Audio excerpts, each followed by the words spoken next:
Série de mensagens até o fim, descobrindo o valor, né, e a fonte da perseverança. Deixa eu comentar com vocês, terminei de ler um livro agora, algumas semanas atrás, se chama Garra. E eu vou deixar essa dica de leitura para vocês. Um livro excelente. Ele não é um livro que tem cunho cristão, ele é um livro científico, mas um baita livro. Assim, coloque ele na sua lista de livros antes de morrer, assim, sabe? Eu falei já para vocês, é bom a gente ter essa lista de livros antes de morrer, uma lista bem grande, né? Que daí qualquer coisa a gente vai negociando com Deus, né? Então, só Deus, ainda não dá, não terminei a lista, toda semana o Jorge passa um novo, não tem, né? Então vamos deixar essa lista bem gordinha, né? Esse livro aqui, vocês podem ter certeza que os meus filhos, Laura e Bernardo, quando tiverem seus 14 e 15 anos, vão receber um exemplar para ler. É um livro muito, muito bom. A autora é uma pesquisadora, é uma daquelas autoras assim, que tem um currículo gigante, assim, que seria assim, muito difícil passar aqui, uma grande pesquisadora cientista. Ela é PhD em psicologia. E o que ela fez? Ela fez uma pesquisa extremamente ampla, pesquisando pessoas que se destacaram em todas as áreas. Seja pessoas que se destacaram profissionalmente, né? Pessoas que se destacaram na área dos esportes, que se tornaram os atletas de ponta, pessoas que se destacaram na área intelectual, por exemplo, os melhores enxadristas do mundo, pessoas que se destacaram no campo da arte, como, por exemplo, os melhores músicos que nós temos. Ela entrevistou todas essas pessoas que chegaram na ponta de alguma área, para entender que característica que tinha em comum. E uma das conclusões dela, que também dá o nome ao livro, é que a característica comum de todas essas pessoas que se destacaram dentro de uma área é garra. Garra. E para ela, garra é uma junção de paixão e perseverança. No livro, ela traz muitos dados que vão embasar uma coisa. Ela vai dizer assim: a gente pensa que as pessoas que se destacam são os talentosos. O melhor jogador de futebol do mundo é o mais talentoso, por exemplo. Mas ela fala: nós estamos errados.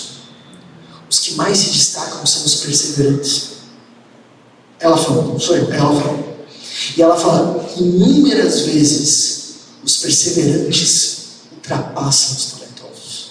Porque muitas vezes os talentosos confiam demais no seu talento, não se dedicam. E quando vão ver os dedicados e perseverantes, passaram. Então grava isso. A perseverança é um dos ingredientes mais importantes, essenciais, para nós nos desenvolvermos em qualquer área. E é interessante essa questão, até às vezes que a gente fala do talento. Essa autora, ela fala que muitas vezes a questão do talento nos traz uma zona de conforto. Por exemplo, vamos imaginar, você sempre quis tocar violão, né? É o sonho de muita gente. Queria tocar violão, queria tocar violão tão bem que nem o Eliseu, que estava aqui tocando com a gente. Como eu queria tocar violão bem que nem o Eliseu. Só que o que a gente faz? Quando a gente não vê a dedicação de uma pessoa, a gente supõe: mas aquele é muito talentoso. E quando a gente fala ele é muito talentoso, a gente está criando uma zona de conforto do tipo: eu não preciso estudar como o Eliseu estudou, porque eu nunca vou chegar lá onde ele chegou, porque eu não sou tão talentoso quanto ele. E isso nos acomoda, isso nos protege. E a gente não encara a realidade, que é difícil, mas é importante, de que se a gente estudasse tanto quanto ele ou qualquer outra pessoa estudou, nós também chegaríamos. Percebe? Perseverança é um dos grandes ingredientes da vida, sem dúvida. Não só na área profissional, não só na área física, não só na área intelectual, mas também nos relacionamentos. No livro O Significado do Casamento, o autor Timothy Keller, ele cita um estudo americano amplo que provou que, olha só, 2/3 dos casamentos infelizes se tornam felizes num prazo de 5 anos se os cônjuges perseveram. E com perseverar, eu não estou dizendo assim do tipo, eu não me divorcio, mas também não batalho mais por um casamento. Não. Se você pegar casamentos infelizes, e você pega aquelas pessoas, marido e esposa, que estão tentando achar um caminho para o seu casamento, no prazo de 5 anos, mais de 2/3 se tornam casamentos felizes. Perseverança. Perseverança é chave para o nosso trabalho. Perseverança é chave para a nossa saúde física. Perseverança é chave para os relacionamentos com as pessoas. E com toda certeza, perseverança é ingrediente-chave para o nosso relacionamento com Deus. E se você for dar uma lida na Bíblia, você vai ver que esse tema, o tema da perseverança, é um dos temas mais recorrentes do Antigo e do Novo Testamento. E em muitos momentos, inclusive o próprio Novo Testamento, ele usa essa imagem do atleta. Ele diz assim, sabe, nenhum atleta ganha medalha por começar, por largar uma corrida. Ganha-se a medalha por cruzar a linha de chegada. E essa comparação a Bíblia usa assim também na vida com Deus. A gente não pode só começar bem, a gente precisa construir uma vida com Deus até o final. A perseverança é importante, né? Mas você já viu gente que desistiu no meio do caminho? Muita gente. A gente sabe que a perseverança é importante. Mas vamos ser muito sinceros, quantas vezes a gente desiste? Quantas vezes a gente desiste de um relacionamento? Quantas vezes a gente desiste, ou quem sabe a gente diminui o nosso vigor com a nossa própria vida com Deus? Deixa eu te fazer uma pergunta. Hoje, você tem o mesmo vigor e interesse em buscar a Deus e a sua palavra que você tinha no início, quando você começou a sua caminhada cristã? Quantas pessoas que começam bem numa profissão e decaem com o tempo? Quantas pessoas começam bem uma prática de vida saudável e se perdem no meio do caminho? Eu diria para vocês assim, com segurança, isso aqui você pode gravar. Perseverança é um dos principais ingredientes da vida, mas também é um dos mais desafiadores. E hoje a gente vai falar sobre como perseverar e ir até o fim. Como a gente pode cultivar a perseverança. E nós vamos ver 2 elementos importantíssimos na noite de hoje. Estudando o livro bíblico de Hebreus. O livro bíblico de Hebreus está no Novo Testamento, ele deve ter sido escrito pelo volta do ano 60, 70 depois de Cristo, ok? Então Jesus já tinha ressuscitado, já tinha subido aos céus, já fazia um bom tempo. E para a gente entender o que a gente vai ver, eu preciso que vocês entendam o contexto do que estava acontecendo na época. Tá? É importantíssimo, senão não entende. O que estava acontecendo? Os cristãos, quando esse livro de Hebreus é escrito, eles estavam passando por dura perseguição do Império Romano. O movimento cristão estava recém começando e o maior império da época, o Império Romano, perseguia de forma ativa os cristãos. Essa perseguição foi começando mais branda e foi se intensificando, chegando no ápice nessa época, com o imperador Nero e Domiciano. A situação é tão grave que um historiador romano, não é bíblico, um historiador romano chamado Tácito, escreve no século I, se referindo ao que aconteceu no ano de 64 d.C., que é mais ou menos o ano em que Hebreus é escrito. Por isso, citação literal, para livrar-se da suspeita do incêndio de Roma, Nero, o imperador, subjugou como culpados do incêndio e aplicou as mais refinadas torturas a um grupo odiado por suas abominações, chamado pelo povo de cristãos. E olha só como eles estavam tratando os cristãos. Alguns foram cobertos com peles de feras e despedaçados por cães. Outros foram pregados em cruzes. Outros ainda incendiados, servindo de tochas noturnas depois que a luz do dia se extinguiu. Essa era a situação. Como consequência disso, muitos cristãos estavam abandonando sua fé, estavam abandonando a vida com Deus e estavam parando de frequentar as comunidades cristãs na época. E aí vem o livro de Hebreus. O livro de Hebreus é um grande livro do tipo, não desista. Não desista. Especialmente a partir do capítulo 10. Vale a pena a leitura. Vocês deveriam ler. Baita livro. Capítulo 10, então, versículos 22, agora que nós já entendemos, a 23, nós encontramos então o seguinte: o autor de Hebreus fala assim: sendo assim, aproximemo-nos de Deus com um coração sincero e com plena convicção de fé, tendo os corações aspergidos para nos purificar de uma consciência culpada e tendo os nossos corpos lavados com água pura. Apeguemo-nos com firmeza à esperança que professamos, pois aquele que prometeu é fiel. Gente, vamos lá. Todos os primeiros capítulos, do 1 até o início do capítulo 10, o autor de Hebreus está explicando com detalhes como nós, por causa do nosso pecado, vivimos distantes de Deus, e como Jesus conquista o caminho para nós agora até Deus, trazendo perdão pelos nossos pecados através da sua morte e da sua ressurreição. E como agora Jesus constrói um único caminho que nós agora podemos, através de Cristo, crendo nele, viver com esse Deus. Esse é o assunto de todos os primeiros capítulos desse livro.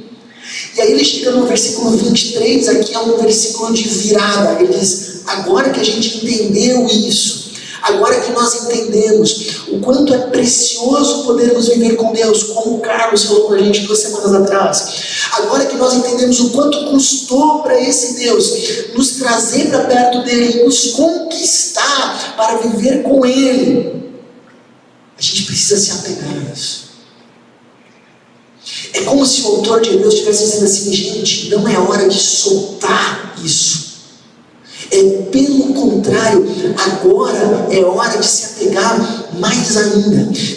Imagina que você está andando numa cidade perigosa. Não Chapecó, né? Chapecó é uma cidade muito tranquila. Eu lembro que anos atrás a gente foi para o Rio de Janeiro. No Rio de Janeiro a gente olhava para os lados assim, andava, né? Olhando para os lados. Imagina que você está numa cidade perigosa. Você está com seu celular na mão e alguém tenta pegar o seu celular, tenta puxar ele da sua mão. Você tem duas opções: ou você solta e a pessoa vai levar esse celular e vai correr, ou você segura mais firme. Mas tem uma coisa que a gente não faz: a gente não fica indiferente, correto? Se alguém segura algo que você tem na mão, que você sabe que é valioso, você só pode reagir de duas formas: ou você solta de uma vez para a pessoa levar, ou você segura mais firme ainda, mas você não vai ficar indiferente, correto? O autor de Hebreus está falando justamente disso. Tem muita gente soltando a fé, tem muita gente agora abandonando, e ele está dizendo: esse não é momento de abandonar, pelo contrário, nós devemos nos apegar ainda mais. Tempos atrás eu li um relato de uma pessoa que perdeu um filho, e alguém perguntou então para ela se nesse momento ela iria deixar de lado a sua vida com Deus por causa da sua revolta. E essa pessoa disse: como é que eu posso deixar Deus se agora é quem mais preciso dele? Você percebe? Não posso deixar, não posso soltar. Pelo contrário, agora eu preciso me apegar ainda mais. Gente, quando nós passamos por dificuldade, nós precisamos aprender a não abrir mão daquilo que nós deveríamos nos apegar. Guarda isso. Nós precisamos aprender a não abrir mão daquilo que a gente deveria segurar ainda mais forte nesses momentos. Quando a gente passa por um momento difícil, vamos pensar agora na nossa fé, mas eu acredito que isso talvez vale para outras áreas da vida. A gente tem muita vontade de desistir. E o que acontece no nosso coração? A gente tem dúvidas. Quando a gente passa por um momento de dificuldade, é muito normal, talvez você já tenha passado por isso também, a gente começar a se perguntar: poxa, será que esse Deus me ama mesmo? Será que esse Deus se importa comigo mesmo? Se Deus ele é tão amoroso, tão bondoso, por que permitiu que isso acontecesse? São perguntas muito recorrentes de pessoas que estão passando por crises. Essas dúvidas muitas vezes fazem com que a gente se sinta abandonado por Deus. E é muito comum que nos momentos difíceis as pessoas tenham a experiência de tentar orar e sentir como se Deus não estivesse lá ouvindo. E muitas vezes essa sensação de abandono nos leva à revolta. Revolta com Deus. Cara, se é assim eu também não busco mais. Se é assim também eu não vou na igreja. Se é assim eu também não vou mais ler a Bíblia. Não oro mais. Poxa, eu faço tudo certinho, vou na igreja, cumpro tudo que precisa e ainda acontecem coisas difíceis comigo. Muita gente acaba indo para uma revolta. E esses sentimentos que são até aí muito normais, dúvida, sensação de abandono, revolta, nos leva muitas vezes a gente a se afastar. Deixa eu dizer para vocês, isso é normal.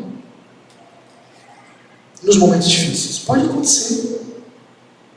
C.S. Lewis, olha só, ele é conhecido como um dos autores cristãos mais importantes do século XX. A fé dele influenciou milhões de pessoas. Ele escreveu outros livros, inclusive como Crônicas de Nárnia, que ficou famoso. C.S. Lewis começa sua caminhada como ateu, convicto, mas ele é influenciado por amigos e ele chega à fé. Um dos amigos que influenciou ele a Cristo, inclusive se chamava J.R.R. Tolkien, que era o autor do Senhor dos Anéis. Eram muito amigos. Mas acontece que, olha só, o C.S. Lewis, grande autor cristão, influenciador de milhões de cristãos, nos fortalece até hoje, mesmo após sua morte. Aos 58 anos ele se casou. Pensa, né? 58 anos se casou. Quase, né? Quase, assim, o segundo tempo da prorrogação, né? Esse estava já pensando, vou ficar encalhado, fiquei repetitivo. 58 anos casou. Meses depois do casamento, só alguns meses depois, a sua esposa, por causa de um câncer nos ossos, falece.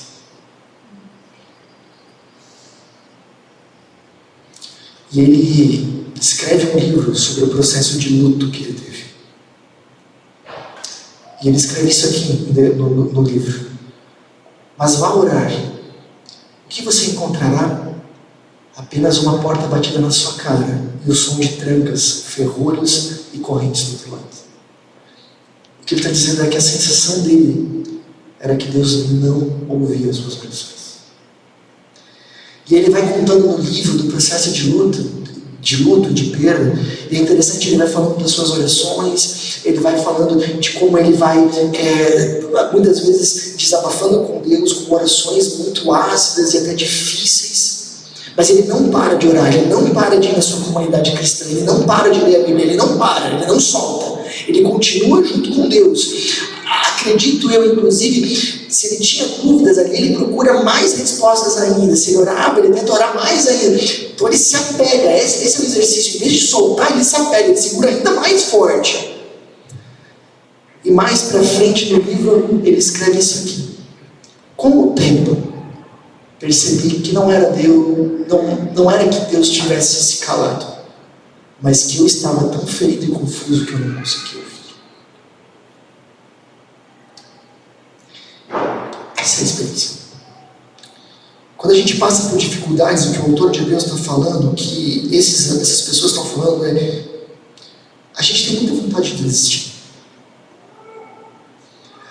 O nosso coração começa a ficar confuso, cheio de dúvidas, e às vezes de revolta. Mas ao invés de soltar, faz o contrário, se apega ainda mais, se firma ainda mais. Tem dúvidas, vai atrás das respostas. Lê a Bíblia 2 vezes por semana, lê 7. Ia no culto 2 vezes por mês, vai toda semana. Se apega ainda mais, porque esse é o momento que você mais precisa de Deus. Alguém que vive uma história parecida é Jó. A vida de Jó é interessante no Antigo Testamento. Ele passa por uma grande perda, ele perde entes queridos, ele perde bens materiais, ele falha de uma hora para outra, e ele inclusive perde sua saúde, e ele não sabe o motivo disso. Quem está lendo o livro, se você for ler o livro de Jó, você vai entender o motivo disso, mas o Jó não sabe o que está acontecendo, e muito menos sabe que a sua história vai servir de inspiração para bilhões de pessoas. Mas o que é interessante no processo de luto de Jó é que ele sofre muito, ele tem muitas dúvidas, mas ele continua orando. Suas orações são amargas e difíceis e questionam a Deus, sim, mas ele não para de orar. ele continua caminhando com Deus. E grande parte do seu livro, inclusive, ele está conversando com amigos de fé. Ele não abandona seus amigos de fé. Ele não se distancia. Ele continua. Ele se apega. Então, primeiro princípio que eu queria deixar para vocês, eu queria que vocês gravassem. Para chegar até o fim, não abra mão do que você deveria se apegar. Não abra mão do que você deveria se apegar. Mas aí o livro continua. Aí vem a parte melhor. Olha só, versículo 24. E consideremos-nos uns aos outros para incentivar-nos ao amor e às boas obras. Não deixem de reunir-se como igreja, segundo o costume de alguns, mas encorajemos-nos uns aos outros, ainda mais quando vocês veem que se aproxima o dia. E aqui ele chega um momento que ele diz: e não se afastem da comunidade cristã que vocês estão. Não deixe de frequentar ela. Continua se reunindo como comunidade, como igreja. Continua indo, continua participando, continua frequentando. No livro Garra, deixa eu pegar mais um para vocês que eu achei interessante. A autora, ela disse que ela sempre se surpreendia quando ela estudava a vida dos atletas. Porque ela pensava assim: como é que pode que essas pessoas, elas acordam todo dia, 4 horas da manhã, todos os dias. Elas vivem a sua vida, a sua alimentação em função da sua carreira. 8h30, 9 horas estão na cama. Elas sempre ficavam curiosas: como é que pode que essas pessoas vivem assim? Como é que elas aguentam? Sabe o que ela descobriu? Ela disse: eles fazem parte de uma equipe. É por isso. Ela diz: é muito mais fácil acordar às 4 da manhã e dormir às 8, se alimentar de forma regrada todos os dias, quando você está numa equipe onde todos fazem isso. Se você está sozinho, você desiste. Mas quando você faz parte de uma equipe, aí não. E a gente traz agora esse conceito para nós que vivemos numa comunidade cristã. É difícil viver com Jesus. É desafiador viver com Cristo. Mas sabe uma coisa que nos ajuda? Nós não estamos sozinhos. Nós podemos contar junto com os outros. Deus nos deu uma equipe que a gente pode estar, ombros que a gente pode contar, pessoas que podem nos apoiar nos momentos difíceis. Sabe, quando você tem um problema, seja lá de qual for a ordem, qual é o primeiro lugar que você quer estar? Tá lá. Qual é o primeiro lugar que você quer estar? No shopping? Em casa?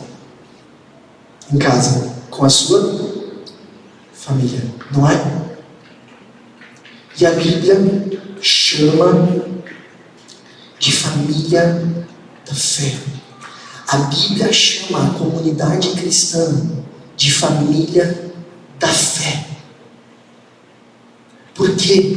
Porque Deus nos deu esse presente.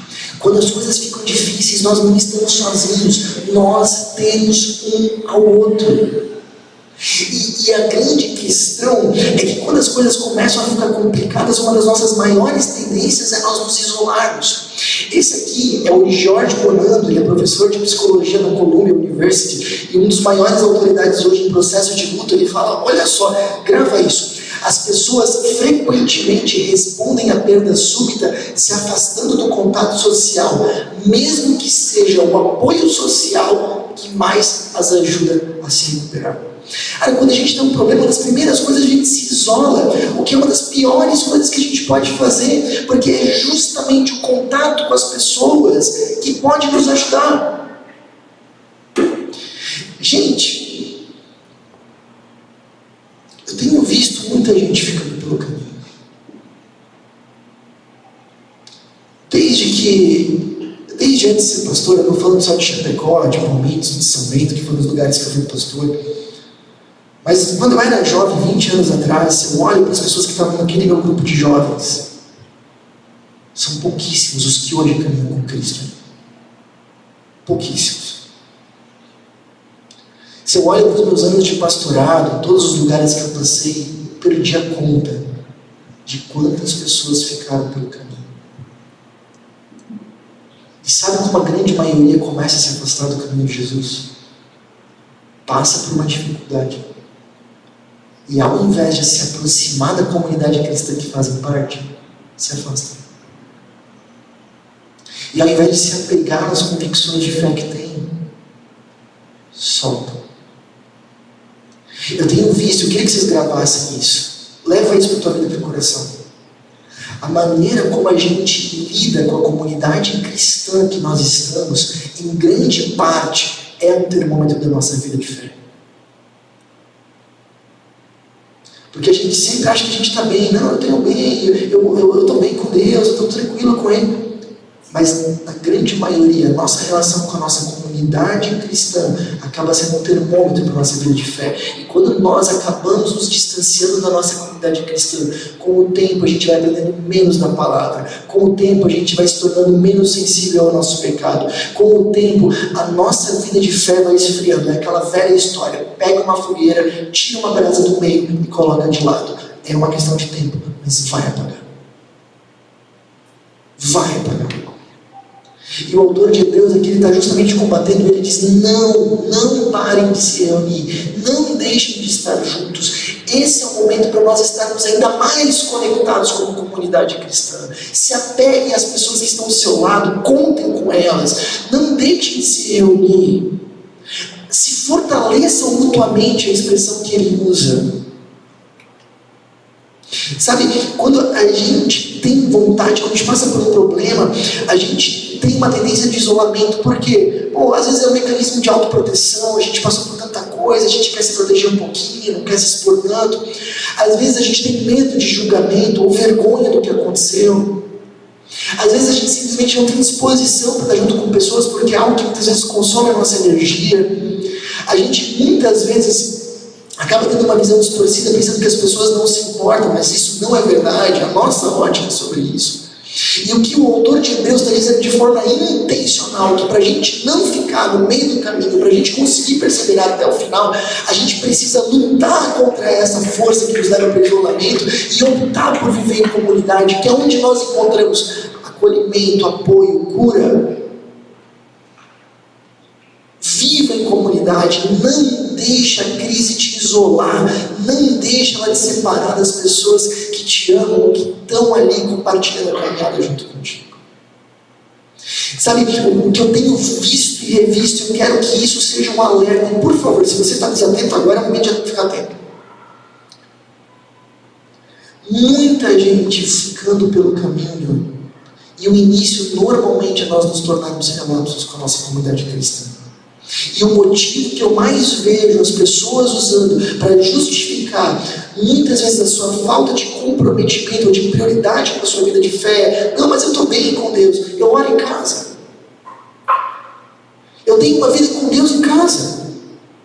Olha só, é a última citação do C.S. Lewis que eu vou usar, prometo. Ele escreveu um livro, C.S. Lewis, que se chama Cartas de um Diabo ao Seu Aprendiz, onde nesse livro ele simula como se um diabo mais velho estivesse ensinando um demônio mais novo a como desviar pessoas. E olha só o que está escrito nesse livro.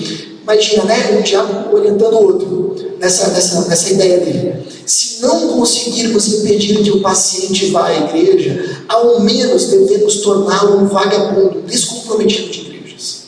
Faça-o pensar que sua religião é uma questão pessoal entre ele e Deus, que pode ser cultivada sozinha em casa, sem problemas. Se conseguir ver a igreja apenas como um local para instrução ou inspiração, e não como um corpo vivo do qual ele é membro, então teremos vencido. Ele estará distante de Jesus.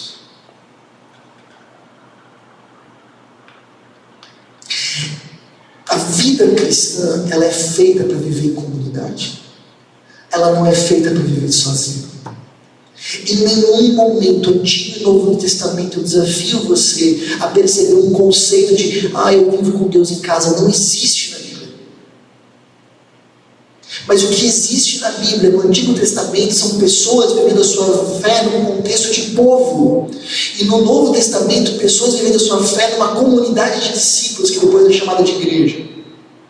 Não existe fé individual. A fé individual, ela fica pelo caminho. Nós, se queremos viver com Cristo, ninguém é obrigado a viver com Cristo, mas se nós queremos viver com Cristo e levarmos a sério a nossa vida de fé, nós precisamos viver em comunidade. É uma das orientações mais básicas da Bíblia. Uma comunidade a qual pertencer, como uma família. Nos levar, não se deixe levar, nos levar ao pensamento de uma fé que é puramente individualizada, é a armadilha do diabo. É isso que o C.S. Lewis está dizendo.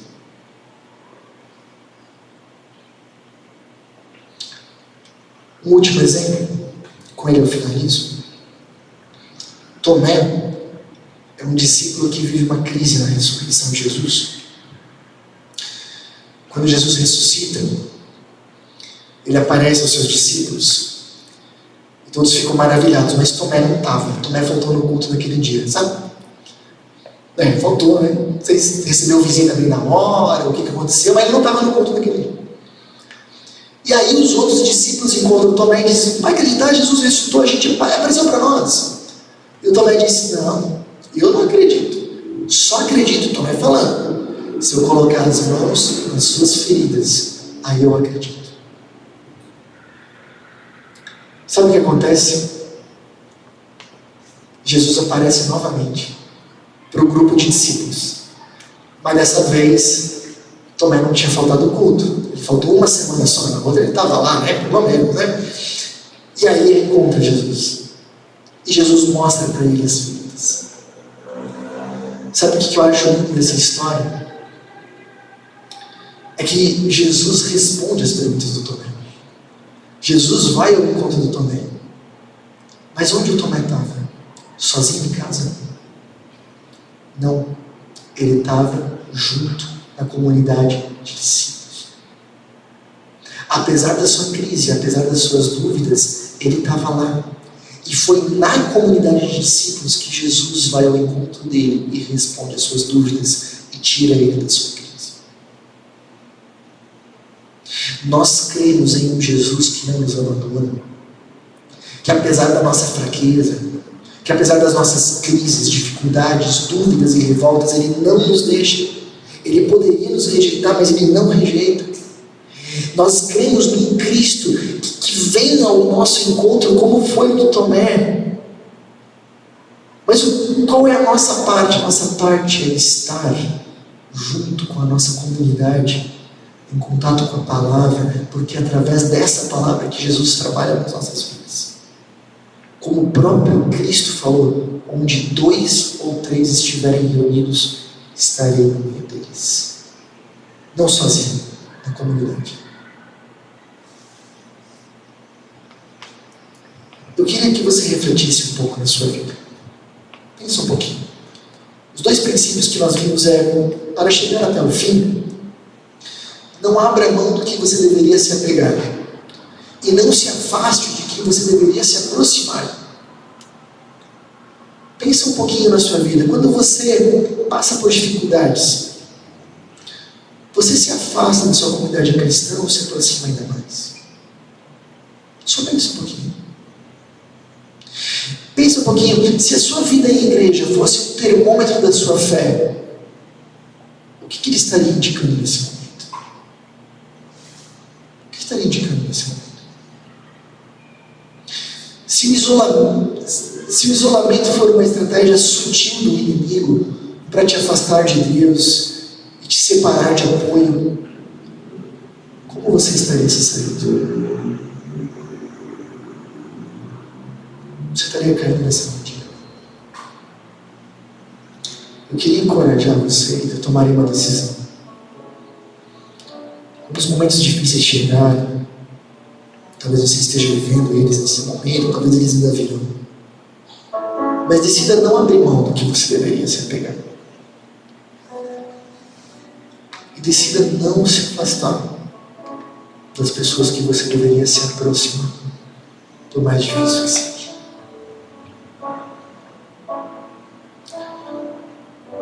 Eu creio que o Senhor Deus nos conectou de alguma forma. Eu creio do fundo do coração que se você está aqui nessa noite, você não está aqui por acaso. Eu creio que de alguma forma Deus te conduziu a essa comunidade. Através de um convite, de um contato improvável, de uma conversa, você chegou aqui. E se você chegou aqui, eu creio que é porque Deus quer que você caminhe a sua vida de fé com as pessoas que estão aqui. Conte com elas.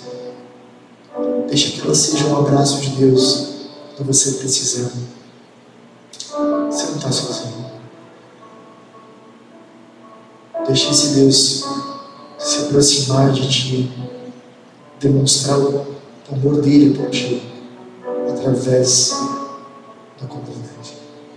Eu tenho 2 recados rápidos para você que tem acompanhado as nossas mensagens. Primeiro, eu queria muito te encorajar, se for possível, a você participar dos nossos encontros presenciais. É uma forma de nós podermos nos conhecer e de você poder aprender ainda mais com a gente. Segundo recado, se você deseja contribuir financeiramente com a nossa comunidade, todos os nossos dados bancários estão aparecendo agora na sua tela. Essa é uma forma importante de você nos ajudar a espalhar ainda mais a mensagem de Jesus para fazer a diferença no coração de ainda mais pessoas. Pense nisso. Até a próxima!